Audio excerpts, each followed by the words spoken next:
వెమ్మగల తండ్రి, మహోన్నతులైన దేవ, భూమి ఆకాశములకు సృష్టిగతమైన యేసుప్రభా, ఈ యొక్క ఉదయకాల సమయంలో మా ప్రభు రక్షకుడు మీ ప్రియకుమారుడైన యేసుప్రభారి పరిశుద్ధమైన జీవం కలిగిన నామములో మీ నివాస స్థలమైన తేజోమహిమ నిలిచిన పరిశుద్ధాలయములో చేరి మిమ్మలను స్తుతించి ఆరాధిస్తున్నాం.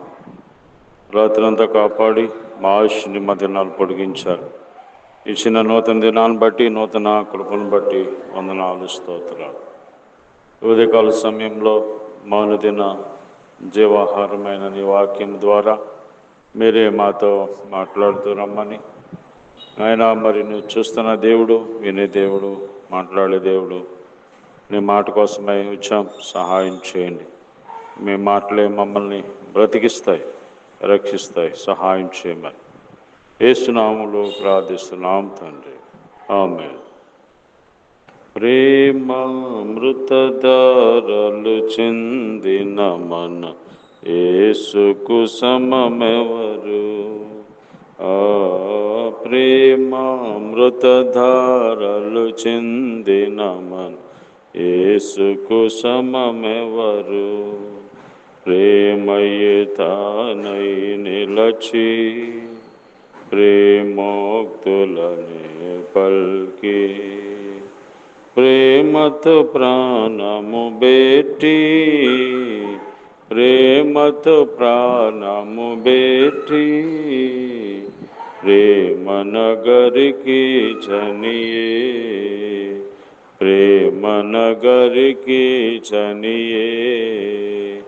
ప్రేమామృతధారలు చిందిన మన యేసుకు సమమెవరు? నిశ్చలమైన ప్రేమ జీవి ఎలలో తావేది? నిశ్చలమైన ప్రేమ జీవికి ఎలలో తావేది? ప్రేమ ద్రోహులే గాని ప్రియమున చేరరువాని, చేరిన చెలి కాడగురా, చేరిన చెలి కాడగురా, సమయమిదే పరుగిడరా, సమయమిదే పరుగిడరా. ప్రేమామృతధారలు చిందిన మన యేసుకు సమమెవరు? ఎంత ఘోర పాపాత్ములనైనా ప్రేమించునురారా, ఎంత ఘోర పాపాత్ములనైనా ప్రేమించునురారా. పాప భారముతో రారా, పాదములపై పడరా, పాపుల రక్షకుడేసు, పాపుల రక్షకుడేసు తప్పక నిన్ను రక్షించు, తప్పక నిన్ను రక్షించు. ప్రేమామృతధారలు చిందిన మన యేసుకు సమమెవరు? ప్రేమామృతధారలు చిందిన మన యేసుకు సమమెవరు? దేవుని యొక్క పరిశుద్ధ గ్రంథమైన బైబిల్ నుండి ఈ దినము దేవుడు మన కొరకు సిద్ధపరిచిన వాక్య భాగము 1 రాజుల గ్రంథము 3వ అధ్యాయం 14వ వచనం. మరియు నీ తండ్రి అయిన దావీదు నా మార్గములలో నడిచి నా కట్టడలను నేను నియమించిన ధర్మశాస్త్రం అంతటిని గైకొనున్నట్లు నీవు నడిచి వాటిని గైకొన్న యెడల నిన్ను దీర్ఘాయుష్మంతునిగా చేసేదను అనెను. నిన్ను దీర్ఘాయుష్మంతునిగా చేసేదను అనెను. దేవుడు మానవులమైన మనల్ని దీర్ఘాయుష్మంతులుగా ఎక్కువ కాలం జీవించడానికి దేవుడు తయారు చేశాడు. అయితే మానవుని యొక్క పాపమును బట్టి, అవిధేయతను బట్టి ఆ దీర్ఘాయుష్యును కోల్పోయిన వాడిగా ఉన్నాడు. అయితే ఈ భూమి మీద మరి ఎక్కువ కాలం బ్రతకాలి అంటే మనము ఏం చేయాలి, ఎలాగుండాలి? దీర్ఘాయుష్మంతుడుగా జీవించాలి అంటే ఈరోజు మనం పిల్లలు, యవ్వనులు ఎంతోమంది వారి కాలం రాకముందే చిన్న వయసులోనే చనిపోతున్నారు. చెడు వ్యసనాలకు బానిసలై మరి వారికి దేవుడు నియమించిన దినములు ఇంకా ఉండగా మధ్యలోనే సగకాలము కాకముందే ఈ లోకాన్ని విడిచి వెళ్తున్నారు.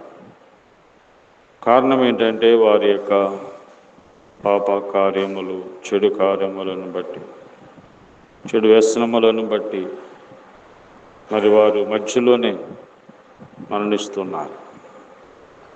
అయితే మనము దేవుడు చెప్పినట్టుగా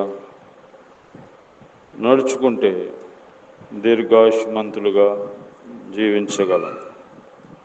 ద్వితీయోపదేశకాండము 30వ అధ్యాయము 20వ వచనంలో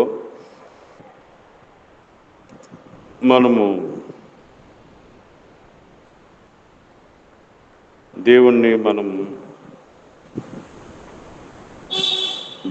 మనము గణపరిచేవారుగా, దేవుణ్ణి సన్మానించేవారుగా ఉండాలి.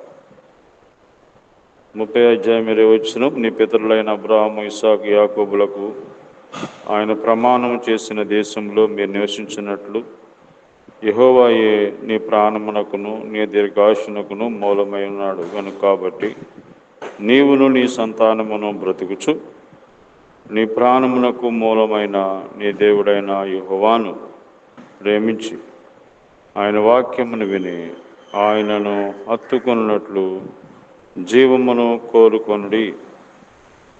కాబట్టి నీ ప్రాణమునకు నీ దీర్ఘాయుష్నకు ఎవరైతే మూలమై ఉన్నారో ఆ దేవుని ప్రేమించి సన్మానించి ఆయన హత్తుకుంటే నీ దీర్ఘాయుష్మంతుడుగా జీవించగలం.